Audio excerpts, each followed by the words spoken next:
My name is Mary Kate Carey. I'm a former presidential speechwriter for George H.W. Bush, and I'm an adjunct professor at the University of Virginia and a senior fellow at UVA's Miller Center. And I'm here today to interview my friend Lisa Gable, who is a former ambassador, former delegate to the United Nations, an advisor to too many Fortune 500 companies to even count, and currently the head of FAIR. So, Lisa, let's talk first about what is FAIR. For those who don't know, can you please explain to us what the organization is all about? Absolutely. FAIR is the largest non-governmental organization focused on food allergy research, education, and advocacy. And I've taken a look at your website. I am a big fan of FAIR. I guess I should disclose here. I have a daughter with type 1 diabetes who's not a food allergy, but certainly very much affected by food and food issues and all the things that go with that. And she was diagnosed when she was 5. And so I certainly understand the tools that parents need everywhere from kindergarten through college. We've been through it all. She's 26 now. And can you tell us a little bit about what FAIR can do for newly diagnosed families and what they're going through? Absolutely, and it's such an important thing for people to know. There are 85 million Americans that are avoiding the same top 9 proteins that can trigger an allergic reaction due to food intolerance and life-threatening food allergies. So we're really talking about a number of people, 1 in 4 Americans, who are avoiding a lot of food right now. And so FAIR wants to be able to provide you with information that allows you to assess what's going on with your body. Why are you reacting the way that you are, and should you get a diagnosis from an allergist, and we really recommend that if you believe you have a food allergy, your child should go and see an allergist, that you can come onto the FAIR website, and we have information that helps you with back to school. So if your child is anywhere from pre-K to 12th grade, great tips and tricks, and also knowing what your rights are under the Americans with Disabilities Act. And then secondarily, if you have a child who's going off to college, we actually have a college search program that tells you what colleges in the United States are doing to support your child. So we try to provide you with the most holistic information possible so that you have the resources you need to manage your disease. You know, Lisa, one of the things that we came across as parents of a child having to worry about food issues was, say, for example, we didn't want to have a situation where, let's say it's Thanksgiving dinner, and the rest of the family is going to eat something, and that one child has to have a different diet. How difficult that is for a child to deal with, being separated like that and sort of ostracized in some ways. And so when you have that figure of 85 million people, the first thing that popped into my mind was, well, yeah, maybe 85 million actual individuals, but the ripple effect is so big of all the family and friends who are affected when someone has a life-threatening food allergy. And so do you help families like that? It's not just about the one person in the family, the 6-year-old. It's about sort of everybody else. Do you have resources for families too? Because I think that was certainly a big deal in our family. We do have resources for families. And one thing I should tell you is the 85 million Americans who are avoiding are people with food allergies, people with food intolerances, and people who live with those who do. So as you mentioned, the ripple effect is quite significant. You've got 32 million Americans with life-threatening food allergies. But if you think about 3 people, in addition to that individual living in a household, you have the entire family who basically has an avoidance diet because of the level of severity, perhaps, of that person's disease. We actually have a channel on YouTube called the Living Teal channel. And one of the things that FAIR has invested heavily in, and you'll also find it on our website, is giving people recipes and other things and tips for how they can make the meal fully inclusive during the holidays. Teal Pumpkin is coming up in October. And what that is that people put a pumpkin on their doorstep to signal that they have non-food treats available to children with life-threatening food allergies. But Mary Kate, as you point out, if your child's having to avoid certain types of food or candy for other reasons like diabetes, these are non-food treats. And so that's one of the just easy tips. But you brought up holidays. And so one of the things we recognized is it's not just Halloween where a child might feel left out. It's the entire holiday. And so we, on our YouTube channel, we have Heather Booker, we have Leslie Durso, who is a famous chef that's on the Food Channel, Ali icon. His child has food allergies. And so they're actually giving you a whole lot of recipes and fun ways to make the food in a manner that the entire family can enjoy their favorite meal, but perhaps with some ingredient substitutions that'll work for them. I love that. I just think the teal pumpkin, I think, is brilliant.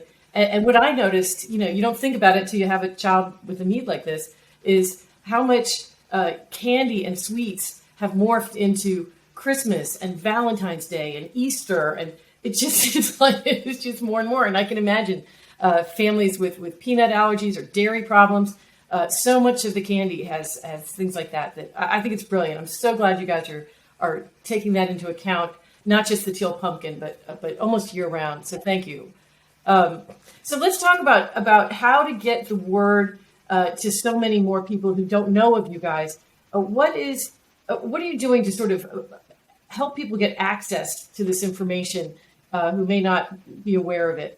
Sure. Well, we're doing a lot of things just through basic publicity alone and pointing people towards our Facebook, Instagram, TikTok. We even have a TikTok channel, which we have a huge teen advisory group. And so they are big TikTok users, as well as Facebook and LinkedIn. And so we're really trying to get on all social media channels to make sure that this rich content is available to anybody who wants it. So you can look us up at foodallergy.org and make sure that you have the information. And then, as I said, our Living Teal channel, I actually brought in during COVID a team of Hollywood producers who'd worked at places like Sony and MTV. They've won all sorts of awards in Hollywood. And so the content that's available, the videos that are available with chefs from the Food Network are really top tier content. And we are seeing the numbers, especially during back to school, just absolutely blowing out as more and more people become familiar with where they can find this information. And it's actually very, very fun content because these are pretty entertaining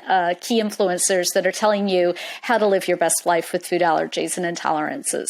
The one thing I think is true of parents of kids newly diagnosed with any number of medical issues, not just food allergies, is that feeling when your child is newly diagnosed and you think, we're never going to be able to function again. We're never going to go on vacation again. We're never going to be able to go to a restaurant again.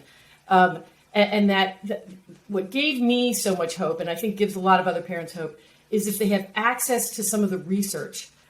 Is there a cure coming? Is there something in the pipeline? What are the scientists doing that might eventually help my child in his or her lifetime? And to me, that's one of the greatest market differentiators of FAIR. The NIH doesn't seem to be doing as much research as I think they should on nutrition. And the fact that FAIR is leading the way on a lot of the research gives, I think, a lot of people a lot of hope. So can you talk about some of the research that FAIR has been commissioning? Well, and FAIR, you should know that over 53% of our budget goes to food allergy research. And over the next 18 months, we hope that to get up to 75%. We also spend an incredible amount of money on data. So FAIR has recently launched a clinical network of 50 major medical institutions around the United States that can do very transformational research as well as clinical trials. We have a biorepository where we're taking human samples to help both innovators across the spectrum. I mean, what's exciting right now in areas that we're funding and that others are funding is in agriculture and technology and biotech and pharma. There are so many different ways that we may be able to help solve the problem for different individuals who are impacted by this disease. So some of the funding that we're doing, FAIR actually helped launch the company that became Immune, which is the first peanut therapy that is in market right now. It was approved for going into market right before COVID. In addition, we have what's called our prevention program. And our prevention program is where you feed the allergen to a baby between 4 and 6 months old early and often. And we were able to prove through a study called the LEAP study, which was co-funded by FAIR, that by feeding peanut to a baby with eczema, that they would actually decrease their chance of getting a food allergy. And we've seen a precipitous drop in children developing peanut allergies due to the word getting out that you actually should feed peanut butter to your child for the first 2 years of life. And so with Northwestern, we have a study that'll be 2,000 babies being fed 8 allergens, and fingers crossed, if it proves that this does work for the other allergens, we could see a significant drop in food allergies developing in babies and young children over the next 5 years. So it's a very, very exciting time. And the last thing I want to mention is that we have something called the Faith Challenge, and that is a innovation challenge, $3 million. We have teams competing from all over the world to develop biomarkers. We all learned about biomarkers with COVID. There are some side benefits of COVID based on people's scientific knowledge, but it allows us to measure the sensitivity of the person's disease. And so we're hoping that through this challenge, we'll actually be able to really pinpoint in a very granular level the sensitivity of individuals, because then products can be created to meet the needs of the individuals. Wow, that really is transformative. That's amazing, that the news about the babies, because it does feel like people our age, when we were kids, there were not this many young kids with food allergies. I mean, it's been exponential. And if there was some way to prevent that, what a miracle that would be. That's really great. So speaking of some of the food products, one thing I've noticed in the last 5 or 10 years is the increase in labeling and how much better labeled the products are that are, say, gluten-free or allergen-free, things like that. How did that come about? What did you guys do to make that happen in the marketplace? Well, I have to give credit to all the individuals who came before me that really went into the market at the state and local level to push restaurants into labeling. Without FAIR, you wouldn't have restaurants having the knowledge to ask people whether or not they have a food allergy and labeling their menus in order to make sure that people do. Secondarily is research that was done by Northwestern 10 years ago that talked about the need for precautionary allergen labeling. There's someone who currently works at the FDA who was really instrumental in that process. What I should tell you, though, is the food labeling problem is not quite fixed, and it's actually a passion project of mine, because we know that there are 40 different ways companies are labeling on product what's in the food. And so FAIR is going to be making a series of announcements and working with different members of the food and beverage industry to provide even greater clarity to the consumer as to what's in the food, so that they also recognize the flexibility of their pocketbook. Sometimes people are avoiding foods that they could actually eat because they don't understand what's in them. And so we have a lot of exciting things on this front, but I do have to give a big call out. I've been at FAIR for over 3 years. The people who came before me, this was one of the biggest things they did, is making sure schools, restaurants, consumer goods companies knew that we needed to call out the fact of issues around allergens. Do you feel the same way about the airlines? Do you think the airlines are in a good place? Well, it's interesting. We were making great headway with the airlines and partnerships. American Airlines was actually putting epinephrine auto-injectors on the airplanes, and you have JetBlue and some others who've really been exceptional in helping to support food allergy families. But with COVID, we have not seen as many folks going on to the airlines, and I think what we're all waiting to see is what happens when airlines are having to juggle so many different competing interests, particularly financial, to get people back into the skies. But one advantage of COVID is that food allergy families, when they get on an airplane, they literally wipe down the seats, they wipe down the tray table. Some people, the allergen is so severe that they may have been putting something over top of their chairs, anything to avoid some type of accidental ingestion. And now, because everybody is focused on cleaning, one advantage we have is that the other people on the airplane are wiping everything down. So, it's a funny outcome of COVID. Wow, that's great. You mentioned earlier in passing sort of access to food that people may or may not know if it's healthy or not. Can you talk a little bit about how families at the lower level of the income scale have a harder time getting to food that's safe for their children to eat, and how do we fix that? Well, I'm so glad you asked about it, because it was truly one of the most important things that we were able to shine a light on with our partners at the Food Equality Initiative during the first 3 months of the lockdown. From the March to May timeframe, we had a New York Times article that highlighted this. But essentially, individuals who are having to avoid things in their diet may shop at a couple of stores. They might spend 3 to 5 minutes reading the label.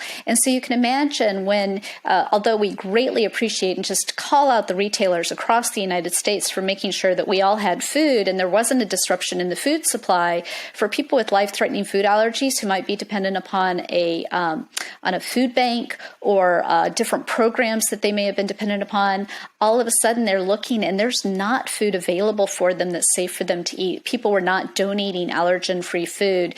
And secondarily is that when they went to the grocery store during COVID, or perhaps they did an order online, the foods that they could eat weren't available. And so you saw this significant problem. We were just getting really heartfelt stories and emails in from people on our social media during the quarantine, during that initial shutdown period, about how difficult it was. And so we really do partner with people like the Food Equality Initiative and others to make sure that we are working with manufacturers and making sure that people know that you should be donating foods that are free of the top 8 allergens. That would be hugely helpful. Is there a list of the top 8 allergens on the FAIR website? There is. You can go to foodallergy.org and you'll get the entire list. And what's fun is you'll have some videos that give you sort of the ins and outs of that particular type of food. So go and check it out. So you've given me so much information today and so many things to be happy about. That news about the prevention with the babies just makes my day. But my final question to you is, what, of all the things you're working on at FAIR, what gives you the most hope? What's making you the most hopeful? Well, there's so many things that are making me hopeful. And I should correct one thing because I noticed we both did it. There are actually 9 allergens because FAIR helped pass a bill called the Fast Track that got sesame labeled as the 9th allergen. So 9 allergens that we are avoiding. But what's exciting about that is now sesame will be labeled on things like hummus and tahini and spice mixes. So that's good.